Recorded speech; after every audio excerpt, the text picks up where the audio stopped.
Hi friends, Vinayagar Chaturthi வரப்போது நம்ம எப்படி கொழுக்கட்டை செய்கிறது அப்படின்னு யோசிச்சுட்ருப்பீங்க. அதை தான் இன்றைக்கி நம்ம பார்க்க போகிறோம்.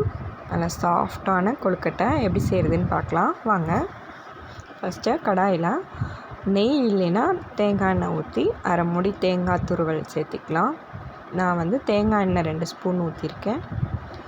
தேங்காவை ஒரு 2 நிமிஷம் நல்லா வதக்கிக்கோங்க. 4 டேபிள் ஸ்பூன் தேங்காய் துருவல்னால் அதே 4 டேபிள் ஸ்பூன் நாட்டு சர்க்கரை சேர்த்து அதோடு மிக்ஸ் பண்ணிக்கலாம். சிம்லேயே வச்சு கிண்டுங்க. நாட்டு சர்க்கரை ஒரு 2 செகண்ட்லேயே நல்லா மெல்ட் ஆகிடும். இது கூட நம்ம வேர்க்கடலையை வறுத்து தோல் நீக்கி பொடி பண்ணி வச்சுருக்கோம், அதையும் சேர்த்திக்கலாம். இது சேர்த்தா கொஞ்சம் டேஸ்ட் இன்னும் நல்லாயிருக்கும். நம்ம உள்ளே வைக்கிற பூரணம் ரெடி பண்ணிட்டோம்.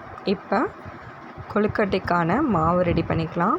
ஃபஸ்ட்டு ஒரு 1.5 கப் மாவு எடுத்துக்கலாம். அது கொதிக்கிற தண்ணி ஒரு 2 கப்பு நல்லா கொதிக்க வச்சு அதில் ஊற்றிக்கோங்க. ஃபஸ்ட்டு ஸ்பூன் வச்சு கிளறி விட்டுக்கலாம். கிளறிட்டு லைட்டாக தேங்காய் எண்ணெய் ஊற்றி நம்ம பெசரி விட்டுக்கலாம்.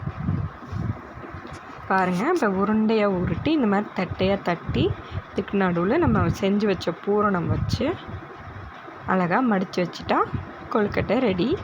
இதை இட்லி தட்டில் நம்ம எல்லா மாவையும் செஞ்சு வச்சிடலாம். மோதகமும் செஞ்சுருக்கேன், 2 ஷேப்பில் செஞ்சுருக்கேன்.